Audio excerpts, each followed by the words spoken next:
Halo, selamat siang pemirsa. Apa kabar Anda hari ini? Apa kabar Indonesia Siang kembali menyinari siang hingga sore hari Anda bersama saya Vena Kita dan juga Celia Alexandra. Apa kabar Celia? Kabar baik. Kalau Vena, kabarnya seperti apa? Luar biasa baik karena ini artinya sudah akhir pekan ya. Kira-kira sudah ada agenda yang akan dilakukan nanti setelah kerja hari ini. Iya, kita sudah banyak agenda yang akan kami siapkan untuk Anda pemirsa. Kita juga siapkan mengenai wisata dan juga kuliner untuk Anda di akhir pekan. Tapi sebelum itu pemirsa, ini kalau Anda bisa melihat hari ini saya dan juga Vena ini menggunakan baju berwarna merah.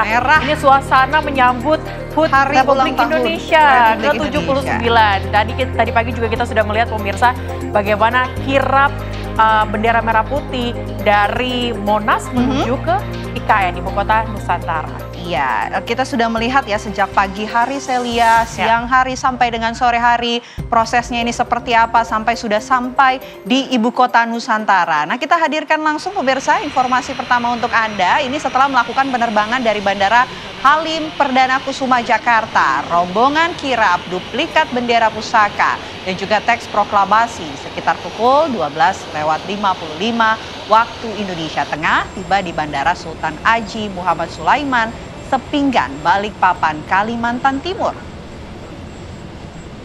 Ya, setelah tiba di Bandara Sepinggan, Balikpapan, rombongan kirap duplikat bendera pusaka dan teks proklamasi ini turun dari pesawat dengan langkah tegap melewati kordon yang terdiri dari 6 pas pampres dan 38 paskibraka Balikpapan serta pemuda-pemudi dengan pakaian adat setempat.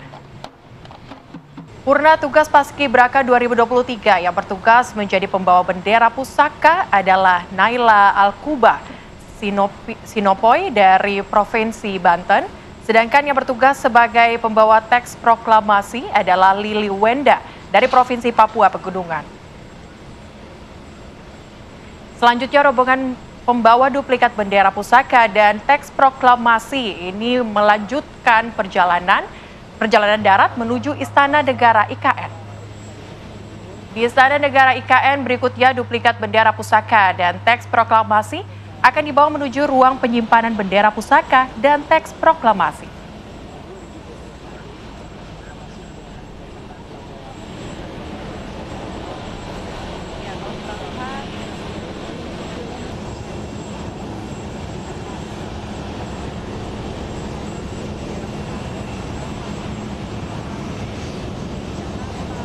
Prosesnya juga tadi kita sudah sama-sama saksikan dari Cawang ya kalau tidak salah. Iya, dan ini juga satu momen yang langka begitu ya. Ini momen pertama kali teks proklamasi dan juga bendera pusaka ini dibawa menuju ke Ibu Kota Nusantara. Berbeda dengan tahun-tahun sebelumnya pemirsa, kita merayakan hari ulang tahun Republik Indonesia ini di Jakarta. Tapi kali ini akan dilaksanakan di Ibu Kota Nusantara. Seperti apa pemirsa hari di IKN saat ini? Apakah bendera pusaka dan juga teks proklamasi ini sudah disimpan? Kita akan tanyakan kepada rekan kami, Yohanes Leonardo di IKN saat ini. Ardo, bagaimana kondisi terkini di sana? Ya baik, selamat siang Vena, Celia dan juga pemirsa. Dapat kami gambarkan untuk Istana Negara saat ini tadi rangkaian kirap telah selesai diserahkan duplikat bendera pusaka Republik Indonesia beserta dengan duplikat teks proklamasi juga telah diserahkan oleh 2 paskibraka yang telah ditunjuk. Begitu untuk kemudian disimpan di Istana Negara seperti informasi yang sebelum dibacakan oleh Vena dan juga Celia di studio. Dan dapat kami gambarkan untuk di studio tadi baru saja keluar rangkaian atau iring-iringan yang tadi mengiringi mobil atau kendaraan taktis maung yang ditumpangi oleh 2 paskibraka untuk kemudian menyerahkan bendera tersebut. Dan untuk posisinya sekarang sudah sepi, begitu dalam tadi juga rangkaian sudah keluar iring-iringan termasuk juga patwal, kemudian juga tadi kendaraan taktis juga sudah keluar dengan kondisi bendera yang sudah disimpan secara khusus di Istana Negara dan siap digunakan untuk upacara bendera pada 17 Agustus 2024 yang akan berlangsung kurang lebih pekan depan begitu. Lalu kemudian juga Celia dan juga Vena yang dapat kami gambarkan, memang cuaca di sini cukup panas, namun tadi semarak ataupun juga semangat dari publik untuk menyambut kirap tadi cukup terasa ya, karena tadi ada banyak sekali anak-anak sekolah SMP dan juga SD yang berdiri selama kurang lebih 1 sampai 2 jam. Sama seperti para wartawan yang berdiri kurang lebih dengan durasi yang cukup sama.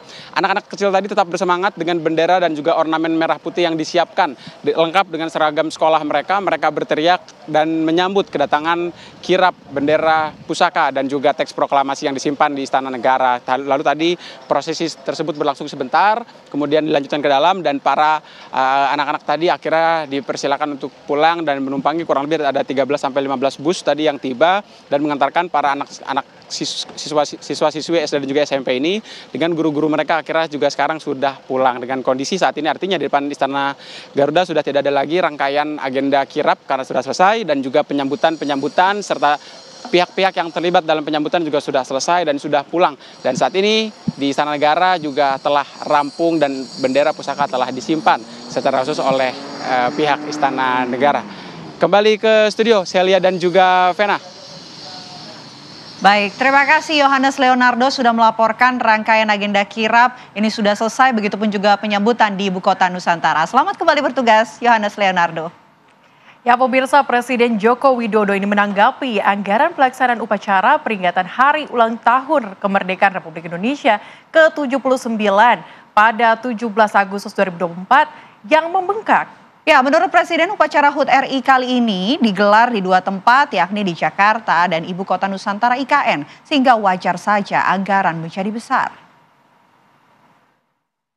Namanya dulu hanya di 1 tempat, ini karena ada transisi sehingga menjadi di 2 tempat. Tapi kan bukan lompatan, jangan. Saya kira anggaran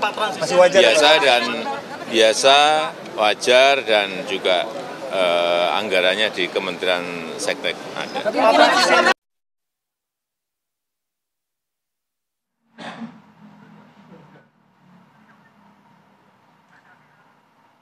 Ya, pemirsa, jelang perayaan HUT Kemerdekaan RI ke-79 di Ibu Kota Nusantara, pihak hotel terus melakukan persiapan untuk menyambut kedatangan tamu. Ya pemirsa, Swiss Hotel yang terletak di kawasan inti pusat pemerintahan Ibu Kota Nusantara di Sepaku menyatakan siap menerima tamu saat perayaan HUT Kemerdekaan RI ke-79 nanti. Hotel yang memiliki 191 kamar ini terdiri dari 4 tipe jenis kamar. Pihak hotel juga mengaku membuka peluang kerja kepada warga Kalimantan Timur yang memiliki kemampuan dalam bidang perhotelan. Dipastikan pada tanggal 16 Agustus 2024, Swiss Hotel Nusantara siap digunakan.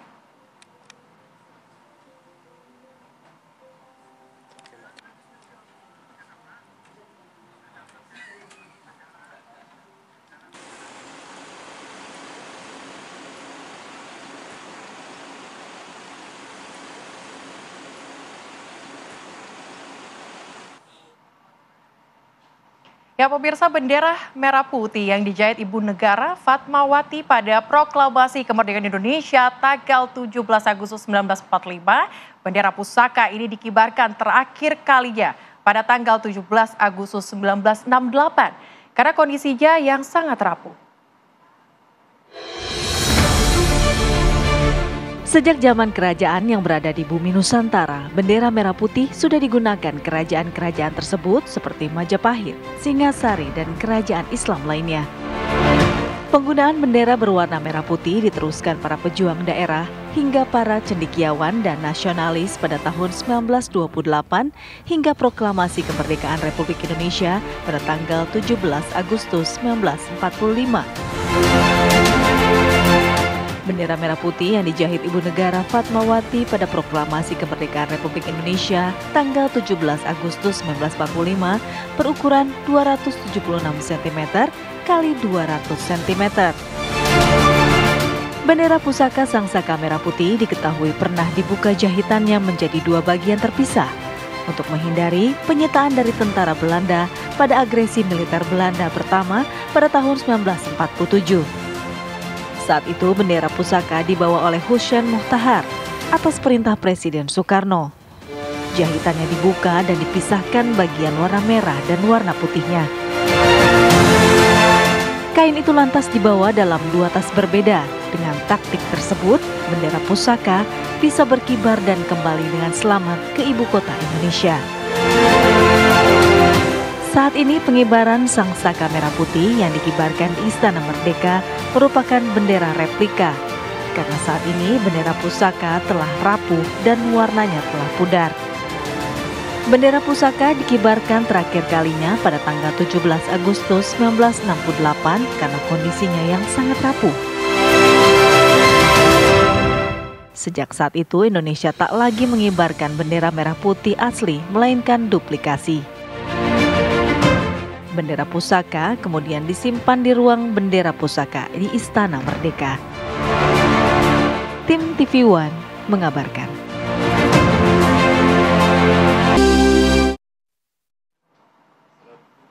Anda kembali menyaksikan Apa Kabar Indonesia Siang. Pemirsa, 600 pemuda, pelajar dan juga mahasiswa dari berbagai wilayah di Yogyakarta ini mengikuti aksi bersih pantai dan lepas liarkan 79 tukik di Pantai Pelangi, kawasan Parangtritis, Bantul, Yogyakarta.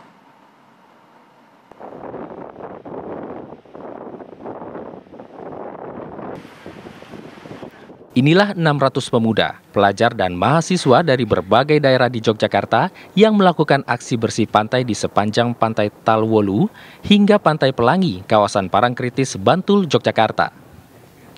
Dengan penuh semangat, ratusan pemuda ini berjalan menyusuri pantai sembari memungut sampah yang berserakan di pinggir pantai. Berbagai macam sampah plastik, botol bekas minuman, dan ranting-ranting kayu tersebut dikumpulkan dalam plastik besar. Berkat kepedulian mereka, dalam waktu singkat Pantai Talwolu dan Pantai Pelangi yang semula terdapat banyak sampah menjadi bersih dan nyaman. Menurut saya kegiatan ini sangat bermanfaat Pak ya, karena bisa membersihkan lingkungan yang dimana kita ketahui bersama bahwasannya pantai saat ini tuh kotor karena ulah tangan manusia kita juga.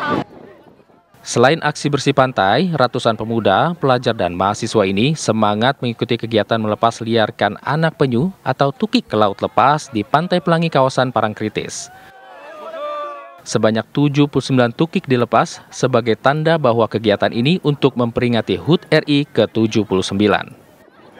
Di sini para pemuda Yogyakarta berkumpul di Pantai Pelangi dan Talwolu membersihkan pantai lalu melepaskan tukik sebanyak 79 tukik. Dari Bantul, Yogyakarta, Santosa Suparman, TV One mengabarkan.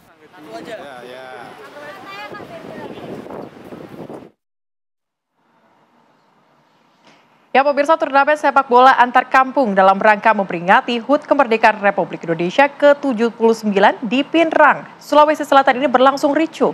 Polisi melepas tembakan peringatan untuk meredakan situasi.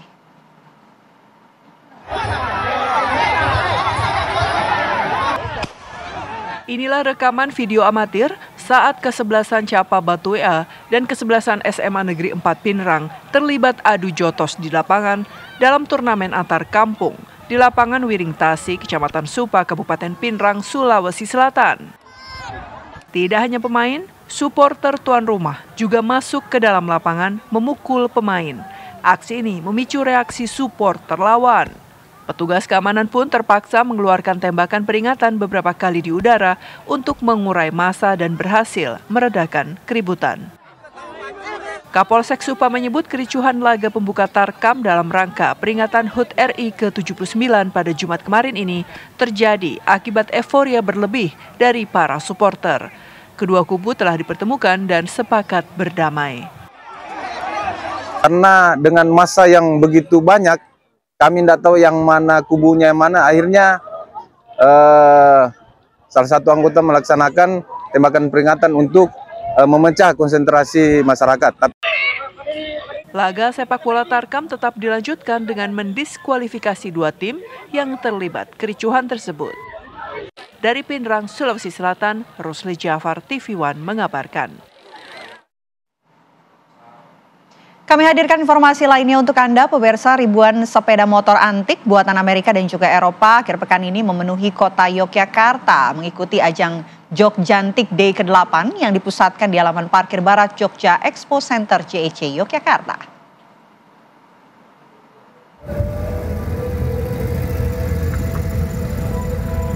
Inilah iringan motor antik Yogyakarta yang memasuki halaman parkir Barat Jogja Expo Center untuk ikut memeriahkan event tahunan Jogjantik Day ke-8.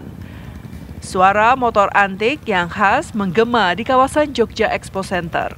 Para pemilik motor antik selalu menyempatkan diri untuk datang di acara Jogjantik Day karena dianggap lebarannya penggemar motor antik seluruh Indonesia.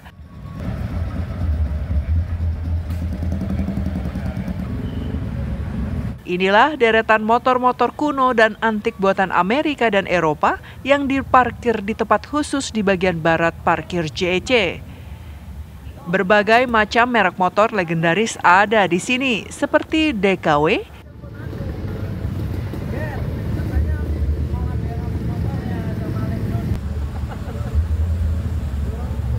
Jawa, BSA, Norton, Ariel,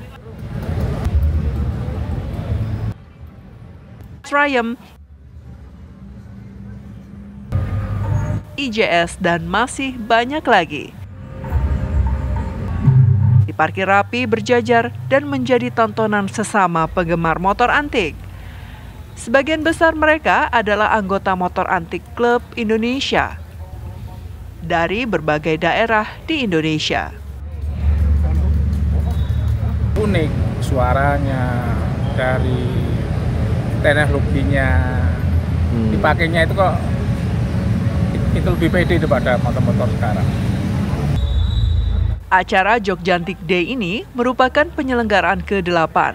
Ini merupakan event tahunan yang digelar oleh Motor Antik Klub Yogyakarta dan diikuti 200 klub anggota MACI di seluruh Indonesia. Bahkan ada beberapa peserta dari Thailand, Malaysia, dan Kanada. Diperkirakan sekitar 5.000 motor antik akan memenuhi kota Yogyakarta akhir pekan ini. Jogjantik Day dari pertama sampai ke-8 ini mungkin di sini semua ya, nilainya benang merahnya tetap sama, manunggaling karya budaya lan motor tua. Itu sebelum Jogjantik Day ini memang kemasannya kita bikin berbeda. Dari Bantul, Yogyakarta, Santosa Suparman, TV One mengabarkan. Ya pemirsa, berbagai cara dilakukan untuk melestarikan budaya, terutama tek-tek atau alat tradisional yang disebut dengan kentongan ini. Pemerintah dari Boyolali ini membuat sebuah festival yang disebut dengan Festival Tek-tek. Berikut informasinya pemirsa.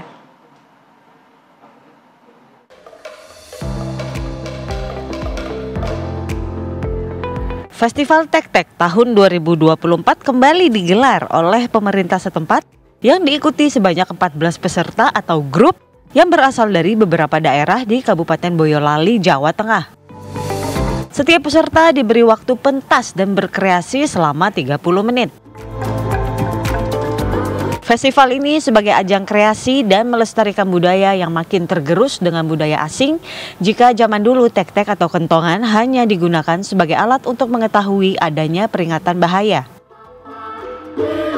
Ya, ini seni tradisional itu alat musiknya adalah kayu dan bambu, kemudian seragam dan penilaiannya seperti itu. Sehingga memang kita menggandeng juri yang profesional. Jelas bahwa kita agar bisa melestarikan budaya tradisi Indonesia, khususnya Jawa.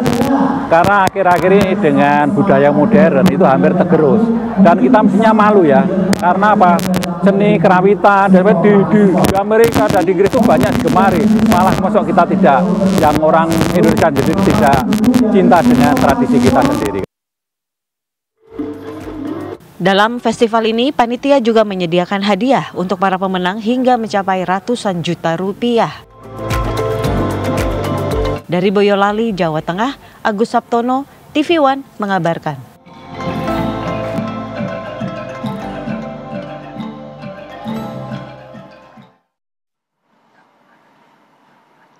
Ya, kami jeda terlebih dahulu pemirsa. Usai jeda kami akan hadirkan informasi dari Bone. Ini ada bidan yang membantu melahirkan, selengkapnya sesaat lagi. Tetaplah bersama kami.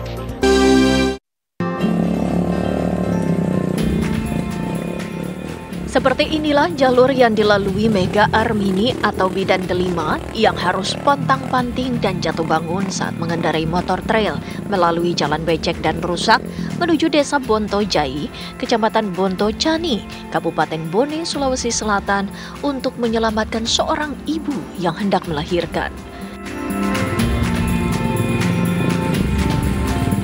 Delima menceritakan perjalanannya menuju desa tempat ia bertugas, yakni di desa Bontojai, melalui jalan setapak pinggir jurang di dalam hutan.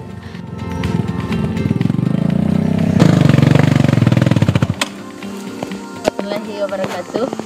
Perkenalkan, nama saya Mega Armini. AMD saya adalah bidan desa di desa Bontojai, Kecamatan Bontocani.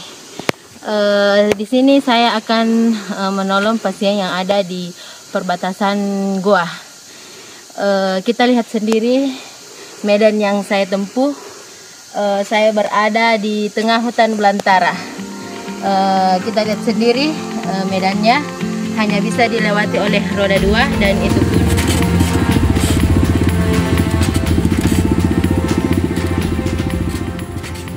perjuangan seorang petugas kesehatan yang tak memikirkan keselamatan dirinya demi menjalankan tugas sebagai bidan di desa di mana kemerdekaan Republik Indonesia masuk 79 tahun patut dibanggakan.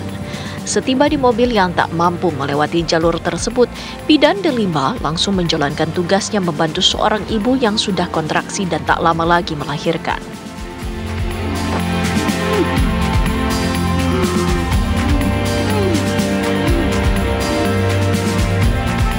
awal mula cerita hingga pasien melahirkan di mobil, yaitu pada awalnya pasien menelpon kalau mengalami keluhan mules-mules. Kemudian seketika saya langsung ke rumahnya untuk melakukan pemeriksaan. Setelah saya melakukan pemeriksaan, saya menjelaskan kepada pasien bahwa sudah pembukaan 4. Itu tandanya persalinan sudah tidak lama lagi. Kemudian kami langsung bergegas mempersiapkan mobil untuk mengantarkan pasien ke puskesmas untuk melakukan persalinan di puskesmas. Beginilah kisah perjuangan bidan delima yang bertugas sebagai bidan desa di desa terpencil dengan akses jalan yang becek dan rusak. Dari Sinjai, Sulawesi Selatan, Andi Rahmat, Mimin, TV One mengabarkan.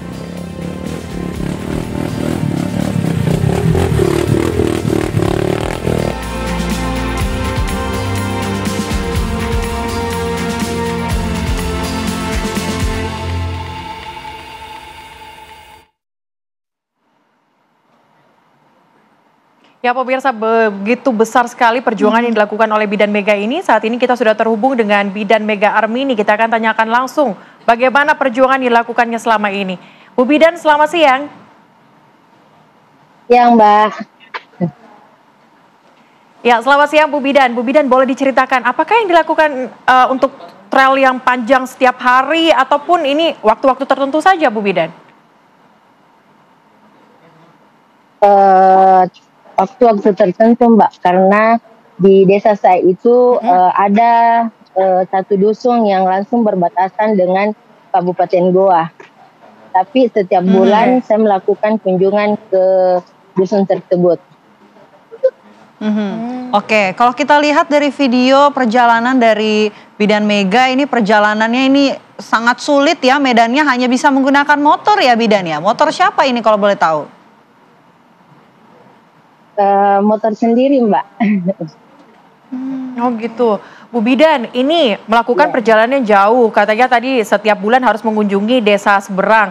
Ini dilakukan sejak kapan, Bu Bidan? Bahkan setiap waktu kan sebagai bidan desa itu kita stay 24 jam. Jadi kapan saja warga membutuhkan, dia langsung menelpon dan sebagai bidan langsung ke dusun yang itu, dusun Bahulani. Oke. Sejak kapan? Sejak tahun berapa Bu Bidan melakukan perjalanan yang cukup jauh ini? 2011, Mbak. Oke. Kalau jarak kuliah, yang ditempuh sendiri di tanah kelahiran sendiri. Oke, baik. Kalau jarak yang ditempuh ini berapa jauh Bu untuk sampai? Dan kemudian kemarin nih katanya juga sempat membantu proses persalinan dari warga ya Bu ya, katanya ya Bu ya? Iya Mbak.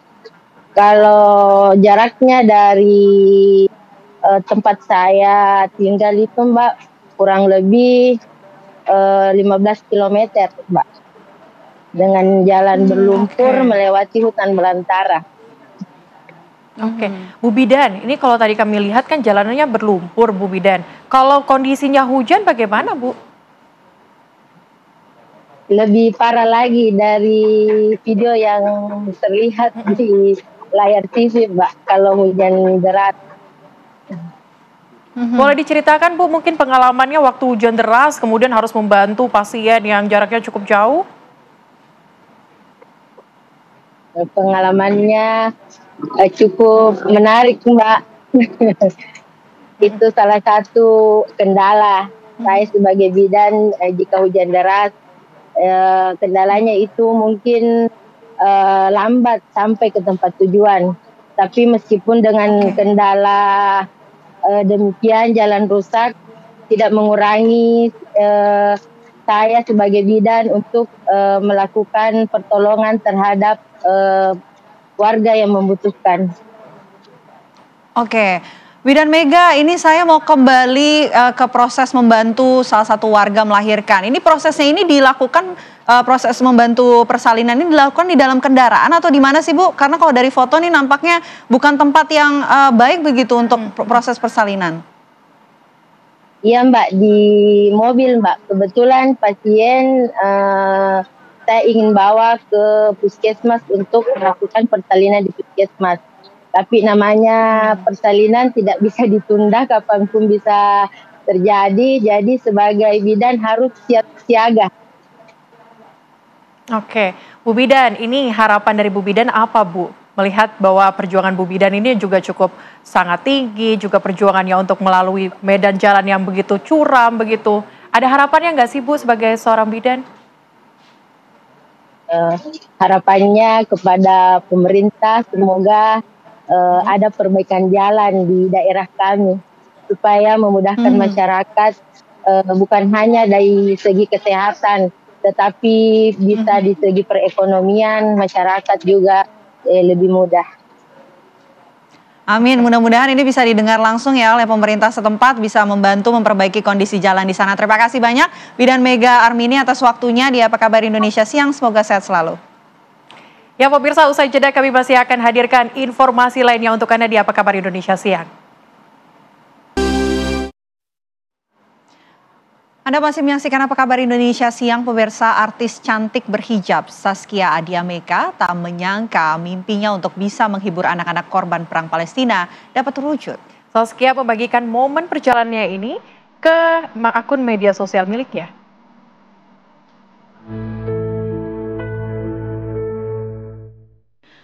Melihat penderitaan anak-anak Gaza akibat invasi Israel, Zaskia sangat ingin sekali membahagiakan mereka. Impian istri dari Hanung Bramantio tersebut akhirnya terwujud.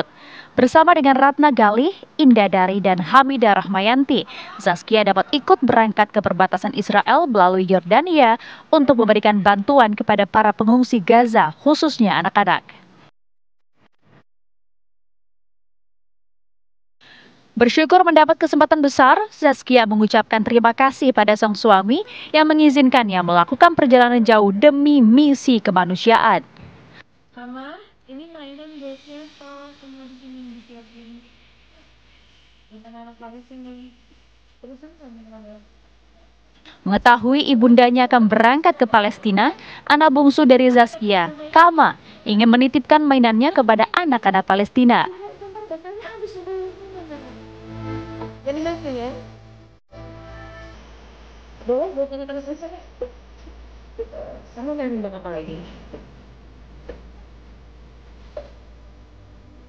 Apa? Mainan kapan? Apa ya?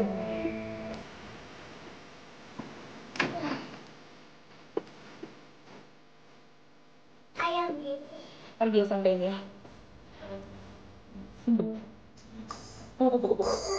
Ya, ntar dia sampai menjawab.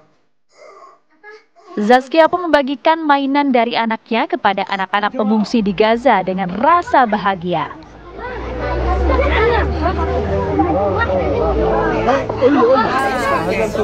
Okay, no, you already got that.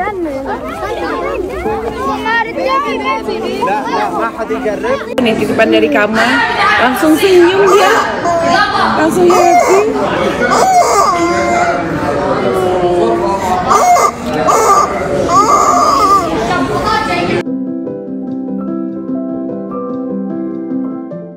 Dalam akun media sosialnya, ibu dari 5 anak ini membagikan pengalamannya. Ada banyak kegiatan Zaskia di sana, salah satunya bermain dengan anak-anak Gaza yang menetap di pengungsian.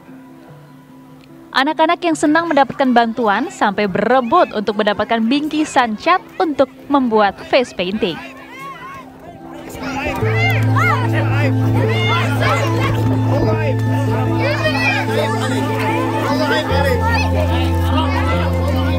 Hey, what you got? Dapat juga dia. Zaskia pun menyempatkan diri untuk membuat face painting bersama dengan anak-anak pengungsi.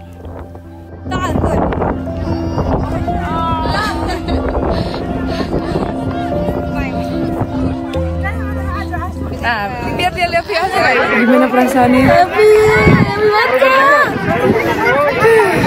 dan perasaan gak sih? Kayak seumur anak-anak kita mau buat makan, main lagi. Mereka hal-hal sederhana ini senang banget.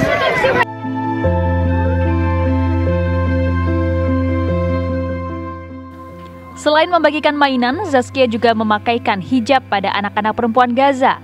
Dalam unggahannya, Zaskia mengungkap jika rasa tak berdayanya lantaran tak dapat membantu banyak seakan terbayar dengan kehadirannya di sana dan mengajak bermain anak-anak Gaza.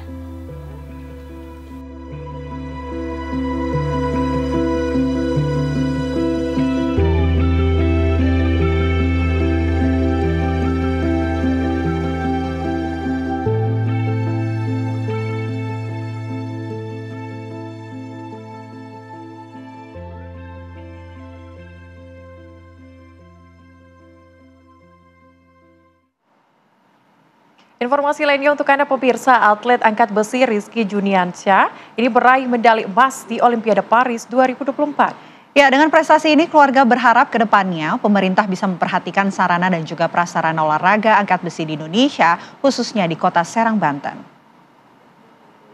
2,5 kilo. Rizky Juniansyah, atlet angkat besi Indonesia asal kota Serang, meraih medali emas di Olimpiade Paris 2024. Menurut keluarga, sebelum berlaga di Paris, ia merupakan salah satu lawan berat bagi lifter dari berbagai daerah. Emas memang sudah menjadi targetnya. Atlet angkat besi berusia 21 tahun ini menorehkan prestasi tak lepas dari dukungan keluarganya yang memang keluarga atlet. Terutama sang ayah Muhammad Yasin yang merupakan mantan atlet angkat besi nasional. Sang ibu Yeni Rohaini juga atlet angkat berat Provinsi Banten, serta kedua kakak dan kakak ipar Rizky yang juga atlet angkat besi. Dalam perjalanan karirnya, Rizky Juniansyah telah menorehkan prestasi di tingkat provinsi, nasional, bahkan internasional, seperti 1 rekor dunia, 1 rekor Olimpiade, 3 rekor SEA Games, 1 rekor dunia junior, dan 1 rekor dunia remaja. Ya Kiki alhamdulillah dia bangkit di Kelenjek bisa menyalip lawan-lawan yang lain. Pihak keluarga berharap kepada pemerintah ke depan lebih memperhatikan cabang olahraga angkat besi, dari mulai penyediaan sarana dan prasarana hingga alat angkat besi yang digunakan untuk latihan.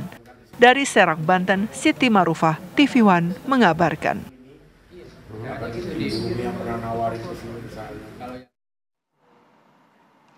Ya, sebuah kebanggaan luar biasa untuk Indonesia. Dan kita sudah bergabung, saya dan juga pemirsa, bersama dengan Bapak dari Rizky Juniansyah. Sudah ada Pak Muhammad Yasin. Assalamualaikum, selamat siang Pak Yasin. Waalaikumsalam, selamat siang. Ya. Pak Yasin, sekali lagi kami ucapkan selamat atas prestasi luar biasa, kebanggaan Indonesia, luar biasa sekali prestasi dari anak Pak Rizky. Nah, kalau kemarin kita sempat lihat ya di media sosial, ibu dari Rizky ini juga mendampingi menyaksikan langsung. Kalau Pak Yasin ini pada saat menyaksikan dari rumah ataupun kediamannya nih Pak, ini bagaimana Pak perasaannya setelah melihat kemenangan yang dibawa oleh Juniansyah untuk Indonesia? Pertama, kebetulan kita cuma merencanakan bahwa kita nobar, Mbak. Kita nobar di lingkungan RT 04, RW 08, yaitu di Lapang Poli, Mbak. Saya bersama masyarakat Serang, Banten, itu sangat bangga, sangat terharu dan senang sekali, Mbak. Setelah di angkatan terakhir, Kiki meraih angkatan Krenjek 199, kita sama-sama berteriak bahwa Kiki menyatakan diri mendapatkan medali emas itu, Mbak. Oke, Pak Yasin, sebelum berangkat atau bertolak ke Olimpiade Paris, ini semangat atau pesan apa sih yang disampaikan kepada Rizky hingga berhasil membawa pulang medali emas ini? Ya memang di keluarga kami biasa, Mbak, khususnya untuk Rizky, setiap dia akan mengikuti kejuaraan apapun, kejuaraan seperti nasional, ya Asia, dunia, ini Olimpiade, kita bersama-sama dengan rekan-rekan atlet lain, dengan masyarakat biasanya kita berkumpul memberikan doa dengan dipimpin Pak Ustadz atau Pak Kiai untuk memanjatkan doa yang terbaik untuk keselamatan dan keberhasilan Rizky itu, Mbak. Ya Alhamdulillah doanya mungkin sampai dan langsung terwujud begitu. Kita bisa menyaksikan kemenangan Rizky untuk Indonesia. Ya. Tapi Pak Yasin, setelah menang begitu, ini apa yang kemudian disampaikan oleh Rizky kepada Pak Yasin gitu? Rasa senangnya mungkin diceritakan nggak ke Pak Yasin? Alhamdulillah, Mbak.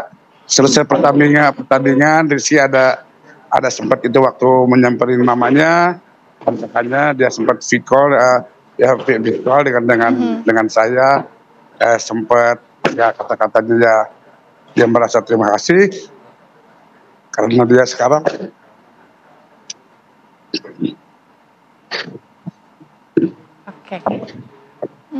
Oke.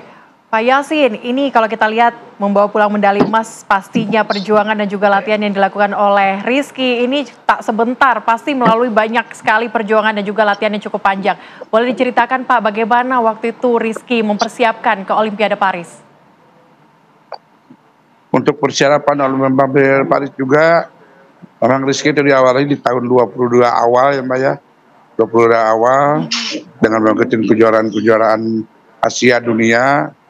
Nah, terus yang pertama itu tahun 2003 di bulan Mei itu di Kolombia, Pak. Itu seri Grand Prix pertama.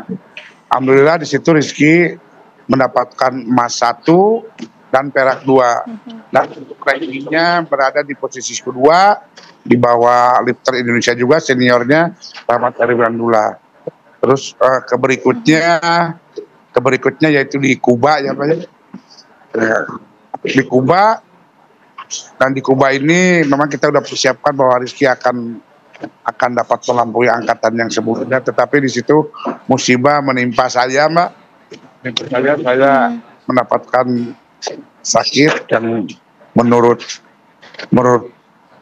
tim kokpit dari pesawat saya tinggal jalan, maka saya diturunkan dari pesawat yang mau menuju ke Madrid. Saya diturunkan, akhirnya saya dirawat di rumah sakit di Turki dengan diantar oleh Rizky. Ini yang sangat saya membanggakan, Rizky sampai mengantar saya ke rumah sakit 2 hari dia tidur di lantai dengan entah makannya seperti apa. Itu sangat-sangat waduh luar biasa Rizky, dan akhirnya melalui Parosan dan kemudian di Turki Rizky bisa berangkat lagi ke Kuba, dan besoknya Rizky bertanding. Tetap Rizky mencoba rekor dunia, Mbak, tapi untuk senet Rizky tetap mendapatkan medali emas, Mbak. Selesai itu ada musibah lagi, Mbak, yang menerpa Rizky yaitu di bulan Agustus, Mbak. Nah ini yang membuat saya dan seluruh Baik, Pak Yasin. pembina khususnya Mbak ya. Karena Rizky dioperasi itu Mbak. Baik, Pak Terus Yasin. buntu. Ya. Baik, Pak Yasin, tentu kami juga sebagai masyarakat Indonesia mengucapkan selamat sekali lagi untuk Pak Yasin dan juga keluarga serta Rizky. Ya, Mbak. Selamat sekali lagi, terima kasih banyak, Mbak. atas kontribusi luar biasa untuk Indonesia. Semoga Pak Yasin dan juga keluarga sehat selalu. Terima kasih Pak. Assalamualaikum warahmatullahi wabarakatuh. Selamat siang. Sama-sama Mbak. Waalaikumsalam Mbak. Dan pemirsa, lengkap sudah tadi kita ketahui bersama 2 emas dan juga 1 perunggu sudah berhasil dibawa pulang oleh Indonesia. Dan informasi tadi sekaligus menutup jumpa kita di Apa Kabar Indonesia siang hari ini. Pemirsa, saya Sally Alexandra. Dan saya Vena Kintan pamit undur diri. Terima kasih pemirsa. Sampai jumpa.